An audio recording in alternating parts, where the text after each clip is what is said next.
গ'লে আপুনি অসমৰ ৰজা হৈ গ'ল। এতিয়া অসমৰ আদানীৰ লেবুলত আছে আপুনি। অসমখন ঠগি আজি আপুনি এনেকৈ বিপদত পেলাইছে। মই ক'ত আছোঁ জানে? নদী পাৰত আছোঁ, চাই লওক। আজি 10 দিন আগত গৰা সেইখিনিত আছিলে, আজি 10 দিন পিছত গৰা ইয়াত আহি পালে। এনেকৈ গৰাখহনীয়া পৰিস্থিতি হৈ আছে। একদম চাওক অসমৰ ৰাইজে, চাওক। এখন বিশেষকৈ ডিব্ৰুগড়বাসী ৰাইজৰ কাৰণে কৈছোঁ, ডিব্ৰুগড়ত বিজেপি চৰকাৰ আছে আজি কত বছৰৰ পৰা আমি দেখি আছোঁ। ডিব্ৰুগড়ৰ বান পৰিস্থিতি এবাৰ ইমানে বেয়া হৈ পৰিছে মানে আপোনালোকক ক'বলৈ ভাষা নাই মোৰ ওচৰত। মানে এবাৰ ডিব্ৰুগড়খন ধ্বংস হ'ব, একদম খাটাং কৈ দিছোঁ মই আপোনালোকক।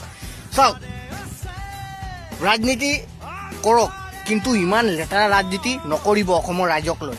খালি মিয়া, হিন্দু, মুছলিম। মিয়াই কি কৰিছে? আপোনাৰ কি ভাতৰ কাঁহীৰ পৰা ভাত কাঢ়ি খাইছে নেকি মিয়াই? কি কথা পাতিব আহে আপুনি? এজন মুখ্যমন্ত্ৰী হয় আপুনি, সংবিধানৰ শপত খাই যদি এনেকৈ লণ্ড বণ্ড কথাবোৰ পাতে। জুবিন দাই কৈ থৈ গৈছিলে এইখন চবতকৈ ডাঙৰ বাটলা পাৰ্টি হয়। আমি ক'ব খোজোঁ, আপুনি কিমান ভয় খুৱাব? নৱপ্ৰজন্মই এজনক ভয় খুৱাব, দুজনক ভয় খুৱাব। আজি ভিক্টৰ দাসক আপুনি ভৰাই পেলাই কি ভাবিছে? নৱপ্ৰজন্মৰ ভয় খাই যাব অসমৰ? কেতিয়াও আমি ভয় নাখাওঁ। মাত মাতি আহিছোঁ, মাত মাতি গৈ থাকিম। আপুনি থাকে নাথাকে সেইটো পিছৰ কথা। আমি সদায় আছোঁ, সদায় মাত মাতিম। অসমৰ হয় মাত মাতিম। অসম আমাৰ আই মাতৃ হয়। আমি অসমৰ বাবে মৰিবও পাৰোঁ, মাৰিবও পাৰোঁ। আপোনাৰ নিশা এজন ভণ্ডচাৰী ৰাজনীতি কৰা এজন মুখ্যমন্ত্ৰী লাজ লাগিব লাগে। যি মুখত আহে আবুল ডাবুল বকি গৈ থাকিব নেকি আপুনি? অসমৰ ৰাইজে মূৰ্খ নহয়তো। উল্লুবাৰীত আপুনি তদন্ত চলালে জুবিনদাৰ, গোটেই অসমক উল্লু বনালে। ভিক্টৰ দাই কৈছিলে, একদম সঁচা কথা কৈছিলে। গোটেই অসমৰ ৰাইজে আঁচনিৰ নামত উল্লু বনি গ'ল। ইয়াতকৈ ডাঙৰ লাজৰ কথা একো হ'ব নোৱাৰে।